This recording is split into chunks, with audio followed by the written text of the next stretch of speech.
An inspiring life story is the account of a moment when an extraordinary person reveals the key that unlocked the door to their success. Among the many themes explored in these narratives are triumphs over adversity and the shattering of previously established boundaries. Not only can you as an individual motivate others to chase their dreams, but you can also provide them with the means they need to keep going strong once they reach their goals. I said what I said, not intending to hurt, just speaking my truth. Try reading the excerpt. I only speak from experience. Some may be indirect. However, it may land, I still pay my respect. I get in a zone when I feel a vibe, a place that's thrilling. I invite them for the ride. Thanks for attempting to catch. My throw was a little off. Next time, I'll make sure my pitch maybe even a little less soft. Welcome, everyone, to the Live and Learn podcast, the show where we explore the fascinating journey of personal growth, share life changing stories, and dive deep into the lessons that shape who we are. I'm your host, Walter Williams, and I'm beyond excited to embark on this empowering and enlightening journey with you. Life, what an incredible teacher it is. Every experience, be it a triumph or a challenge, leaves behind valuable lessons. Whether it's navigating relationships, pursuing passions, or facing adversity, we're all constantly learning and evolving in this space. We bring you stories of remarkable individuals who have faced life head on and embraced change and emerged stronger and wiser. The great Plato once said, and I quote, "A wise man speaks because he has something to say. A fool speaks because he has to say something." Please join me in welcoming one of the most incredible personalities that I know. With her great sense of humor and abundance of wisdom, a conversation with her would be one of the best parts of your day. She is, to my shock, a boxing fan with an obsession for the Creed and Rocky series. She is also a CEO, public speaking coach, and a storyteller of her own company, Carol Moore Presents, residing in Herndon, Virginia. Welcome, Carol Moore. Hey, Carol, how are you doing today? Hi, I'm doing well. Thank you so much for having me, and thank you for that intro. You made me sound like somebody, and I love it. So thank you. Well, we're all somebody. I mean, some maybe more than others, but I just, I've known Carol since high school, and ever since I've known her then, she's still the same energetic, exciting person. And every time I have a conversation with you, I always feel better about myself. I don't know why, but we we've had great conversations, and I'm glad we were able to reconnect. And I thank you for being a guest on the Live and Learn podcast, and I look forward to our discussion. The pleasure is mine, as do I. Thank you. So our chosen professions, they're a culmination of, countless and inspiring stories. So can you describe to the audience your passion for public speaking and storytelling, and at what moment did you realize that it was your calling? So those are two different things. I think passion, hey, passion and calling. I think that to me, I think sometimes the things we're passionate about, we're not really supposed to be doing. Okay, and some of the things we're called to do, some of the things we're called to do may not be what we actually want to do and be, Yeah. but that's the assignment. And so public speaking in itself, some of it falls on either side of the fence. So I never wanted to own my own business. That was never a goal for me. However, I saw from an early age, I think kindergarten was when I recited my first poem on stage. Books, books, books. I saw that this is something that I do well and that I enjoy, even though I cried before every performance. And I still get nervous before every performance, every workshop, every gig right now. Yes, nothing wrong with that. We can talk about that later. But I noticed that as I came up in the ranks, college, undergrad, grad school, that people don't like this. People don't like to speak in front of others, not generally, and they seek help. So it was one of those things where I enjoy kind of doing it, but the business is the calling to help others. do it because this is something I've been graced to do. And it's a way that I can help people kind of easily on my end, but it's of great value to others. And so who am I not to do as I am called? You know, you can only run for so long. So that's Right. how we kind of got here. Yeah. Well, yeah, that's true. And so you said that you realized that it was something that you obviously were good at, but it was the business part of it that you were, that you felt you were called to do. So at what moment did you realize it taking off? Like, was there like this client you had? Was there an experience where you witnessed somebody not speaking to and you just like, they might need a little bit of help? No, so I worked for the government for a while and I tried to coach inside the government because lots of people in there brief and lots of people are not very good at it. And I thought, I can help you. You're paying me anyway. Just pay me to help you. They would not. And so I thought, well, forget you. I'll do it myself. Because who wouldn't want to start a business in the middle of a pandemic? You know, lots of Black women were doing that. We were like, oh yeah, we're going to meet the need. Start a business. Google how to start a business. How hard can it be? Very hard. Spoiler alert, very hard. But once I gave my resignation, I was 2 weeks out from my last day, and I noticed that leads just started coming to me. I was on a platform, one of those gig work platforms, Mhm. and there was an increase of 200% Oh, in leads. I did nothing differently at all. My profile had been up for about 4 months, but 2 weeks before my last day, 200% increase in views and direct leads, correspondence. And that's when I knew I had made the right call. That's when I knew I was doing what I was supposed to because I had no part in that. And the Lord he just did his thing. He's the best manager. He's the oh, best amen. PR. Amen. Yeah, yeah, yeah. For that. And what's interesting about that too is you said it happened right like during the pandemic, and the pandemic was really a sign of the times where your voice was almost like your biggest tool at that point in time. So people had to make sure they knew how to say what they wanted to say and clearly communicate things. So I think you had stepped in right at the right time. And If the I'm funniest thing about that in particular, to bring it up, is when I thought about establishing a business over the summer.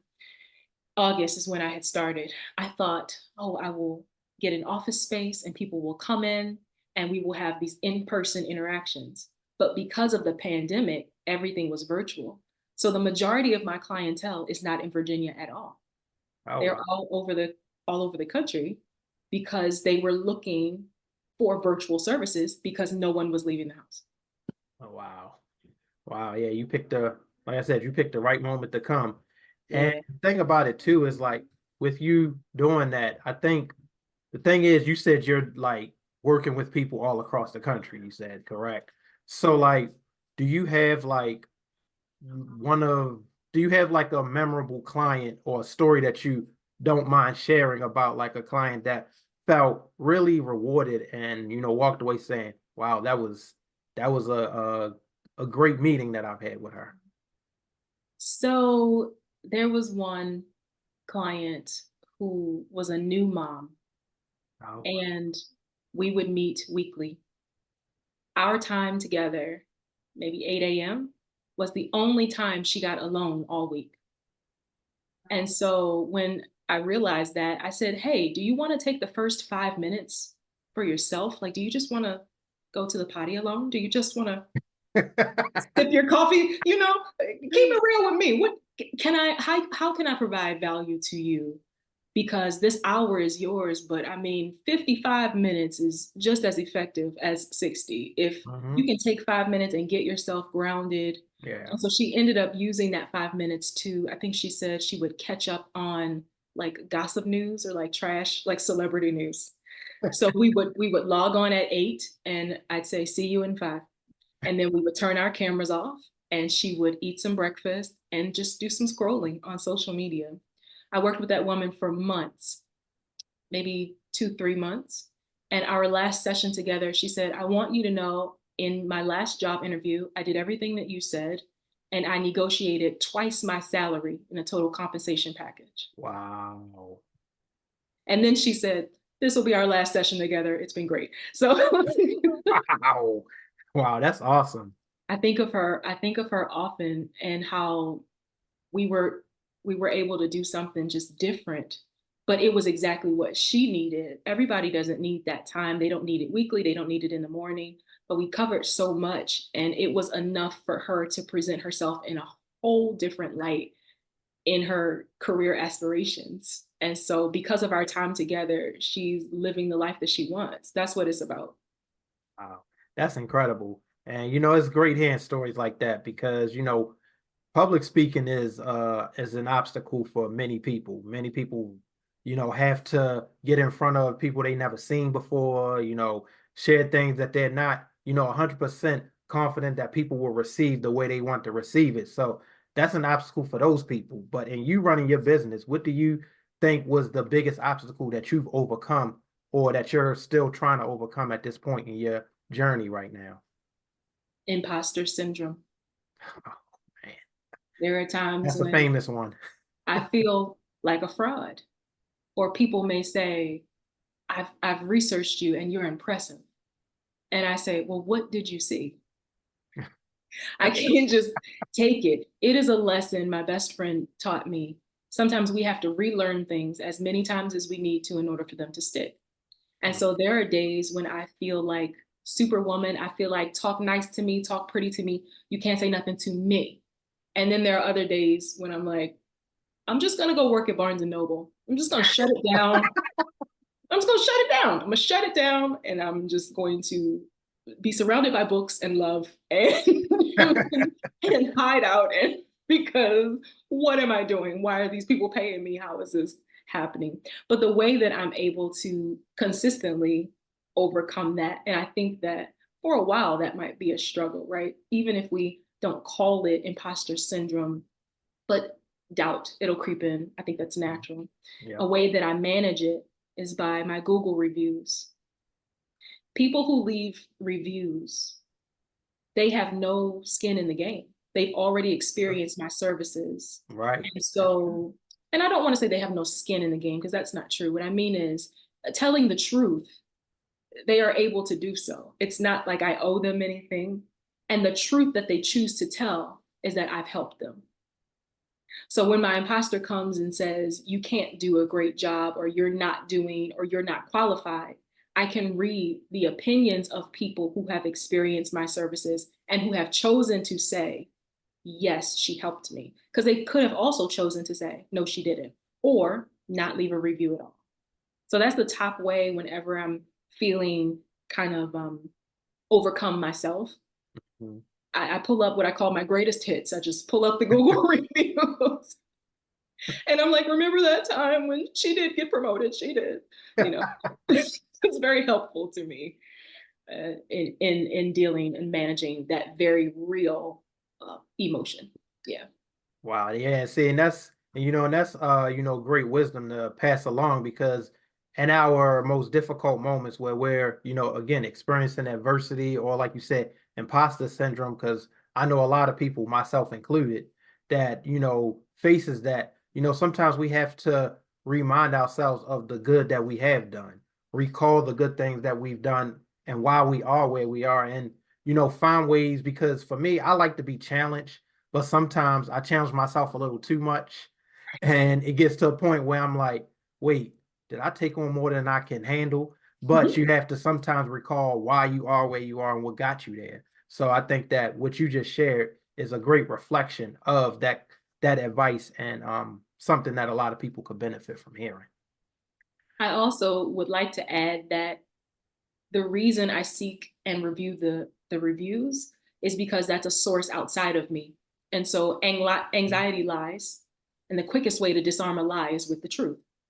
And so that's the truth that was given, unbiased. So my anxiety can't lie against that, right? Right. Because I can combat it with truth.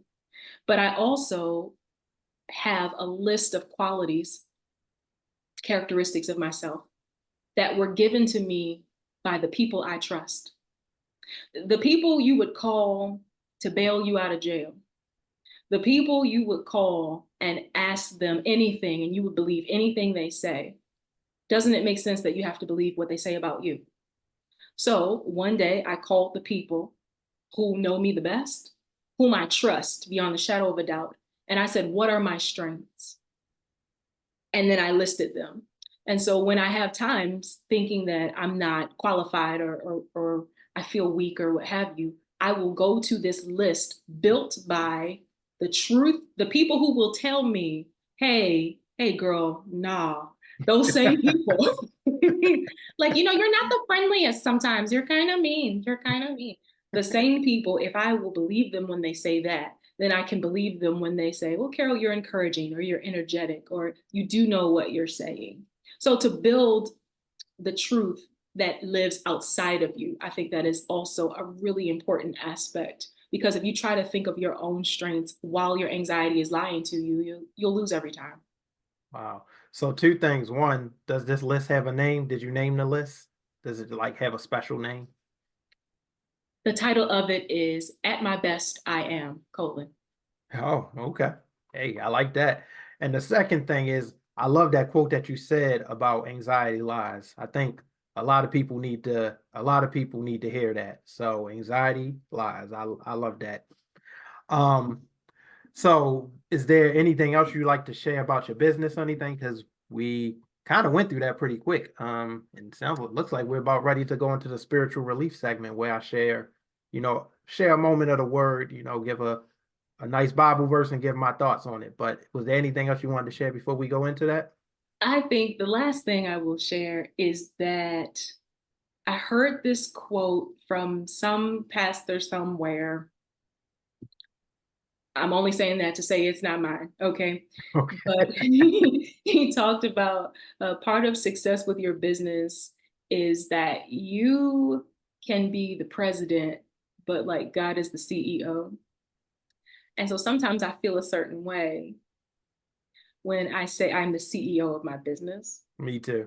Because I had to ask my wife, should I say that? I just asked my wife earlier this morning, I think it was, should I call myself that? And she said, yeah. And I'm thinking to myself, I don't know, something just don't feel right about that.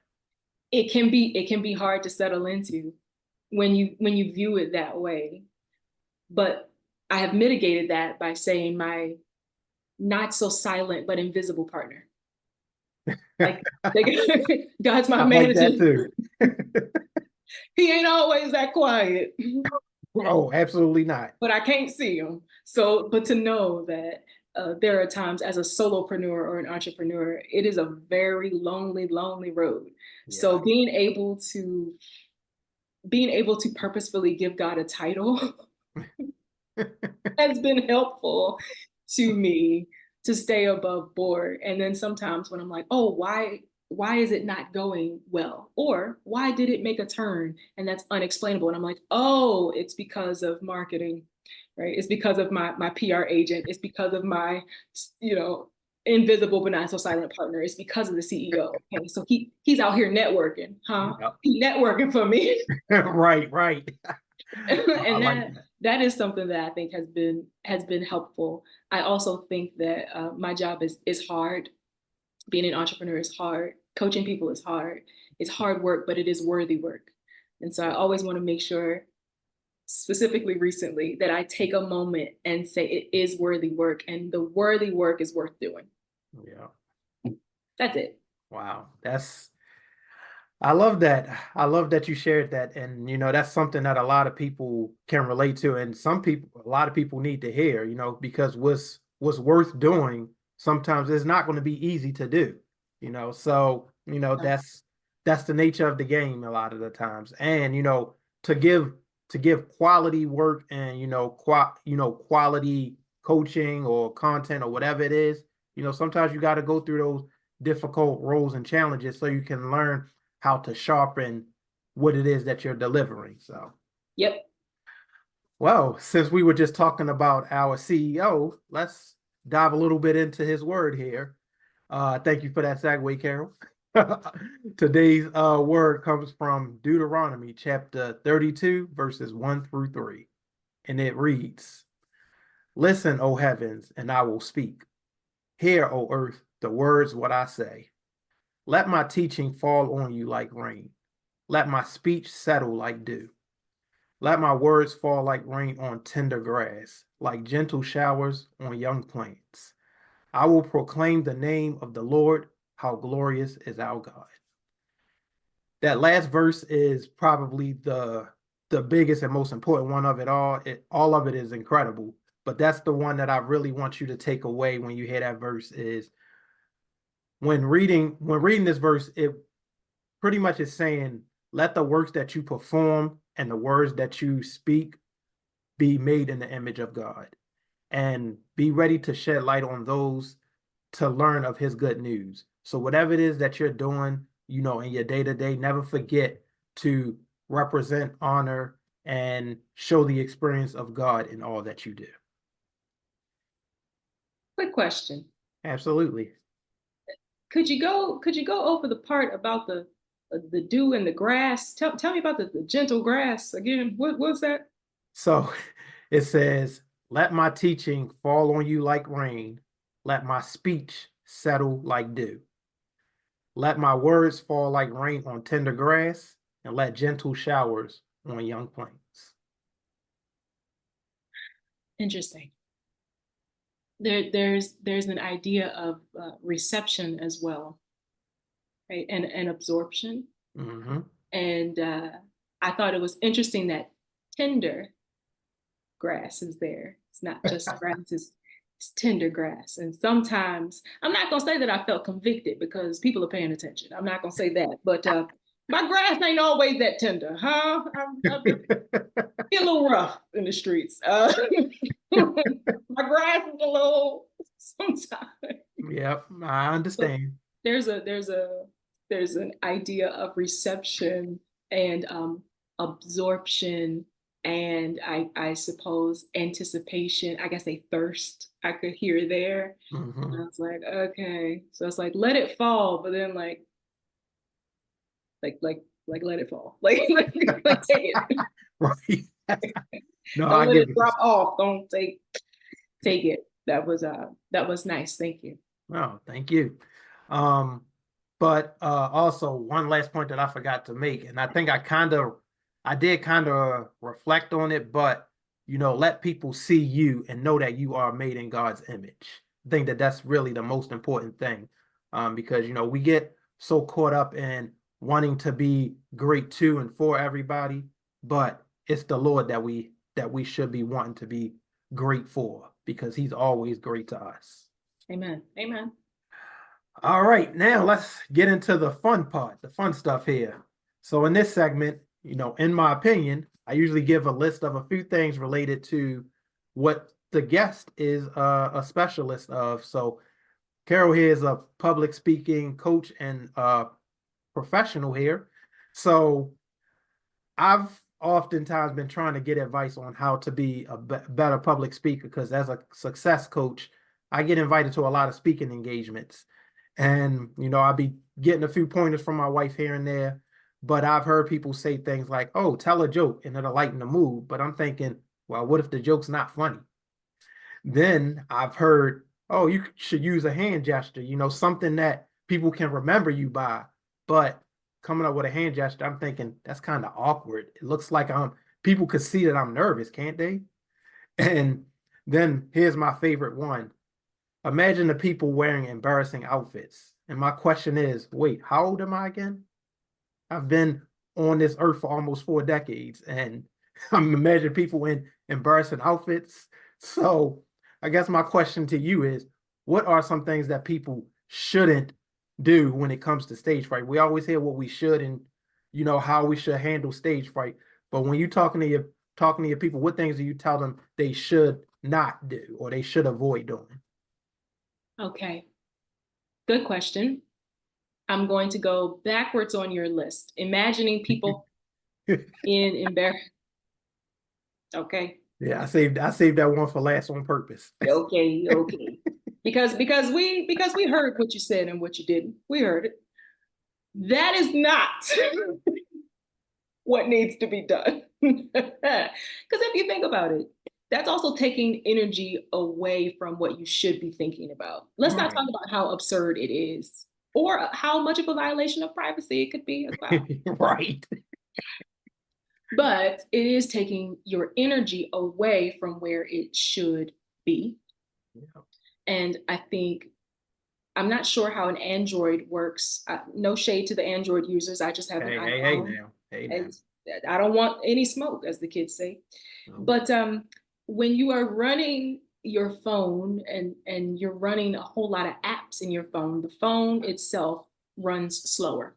Hmm. Yes. Yeah. And so, in order to get your phone to run optimally, you would close the background apps. Yep. So, one of the things that you should not do is have a bunch of background apps open in your mind. Close as many as you can. Thinking about somebody and how they're looking is that's an app that's open. I need you to work on your content, focus on your audience as they are. So Right. that's one. The first one you said opening with a joke. What if the joke is not funny? I'm less concerned about the joke being funny. I'm more concerned about you not being funny. Look, everybody ain't funny. Okay. Do not try it if you're not funny. That's true. I don't even care if the joke is good. It's not for you. It's not for you. So I tell clients that all the time. I understand humor is a great way to break tension, but we all get uncomfortable when a non-funny person is trying to be funny. We're like, ah. And now we're cringing because you thought that was a good idea. It is not. It's Yeah. not. Also, and this is my biggest pet peeve, do not come off the cuff. I know people are like, I'm pretty good off the top of my head. You know what I'm saying? Like, I don't really prepare. Mhm. I just go out there and I just do it. More power to them. To less power, actually, more preparation to them. More preparation to them. I stand corrected. Power and preparation. But I think I tell clients, do not rely solely on your brain. Don't, because you never know what's going to happen in that moment. And we want to plan as much as we can. When you jump out of an airplane, or so they tell me, because I haven't done it, don't plan on it, but you have your primary parachute and then you have a backup parachute. Nobody ever wants to use the backup parachute, but they pack it every single time. I need you to have your notes every single time. I don't care if it's bullets. I don't care if it's an outline. I don't care if it's a postcard. I don't care if it's a post-it note. I don't care if it's a 3-page letter. I don't care, but you need notes every time, because what happens if the anxiety starts to lie to you right in that moment and Yeah. you knew everything 5 minutes before? And now your brain decides to check out. It's like, I'm just going to go to sleep. No, it's cool. You got it. I'm just going to. And now what? Now what do we do? Right. What do we do? Wow. So Yeah. those are three things that I would say, don't do that. Don't do don't do that. And number four, just because I felt you asking in your heart, um, don't let your speech be the first time you're saying that content aloud. Mm. No matter what, if you're going to interview, if you're going to give a keynote, no matter what you're doing, if you have the text, even if you're going to answer questions that are fielding, practice something aloud. Do not let when you stand in front of those people be the first time you say it, because then you're going to catch yourself off guard as well. Perhaps it'll be the first time you're hearing it as Right. well, and you want to help ease your anxieties and fears. Wow.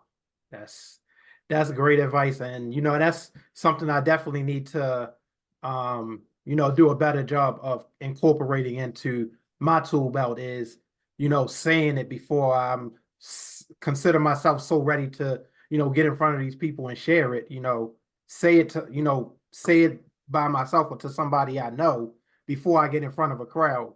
There you Because I'm go. always just so ready. I'm always ambitious. Like, yeah, my content is great.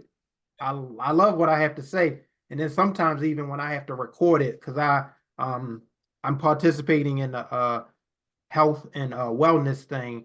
And I wrote down this content. I had this content written for like probably 2 or 3 months. And when I finally got into the camera and said, I was like, oh, I might need to touch that up a little bit. Let me adjust that. Let me fix that. So as you were saying that, I felt convicted. I was like, yeah, she not lying. And lots of those things are lessons that I had to learn just like that. Whereas I think, oh, yeah, this is an easy question. They're going to ask, oh, my background on the business. I got it.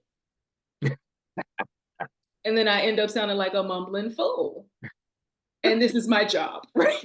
So I completely understand you, and I get that. Well, again, well, it was great having you on. How can the viewers and the audience get connected with you if they want to get some more advice and get some coaching on how to be an effective public speaker? Sure. Well, thank you for asking. You can visit my website at carolmoorepresents.com. You can also follow me on social media. Instagram is my preferred platform of preference, and that would be Little Miss Lightbeam. Everything spelled correctly because grammar matters. Also, feel free to email me at carolmoorepresents.com. See what I said at the top? How could you walk away from a conversation with that and not feel great? Well, as always, we appreciate you tuning into the Live and Learn podcast for another informative episode. This was great. We hope that you walk away with fresh insight, knowledge, and motivation to carry with you on your own path. Keep in mind that living and learning are companions, and they walk with you all throughout life. And please subscribe to the Live and Learn podcast for more interesting content and discussions. And please share with your family and friends if you enjoyed today's discussion. I can be reached at deepdiscussion13@gmail.com, and please visit my website at deepdiscussion.org. Thank you so much for your time. Have a great day. Bye.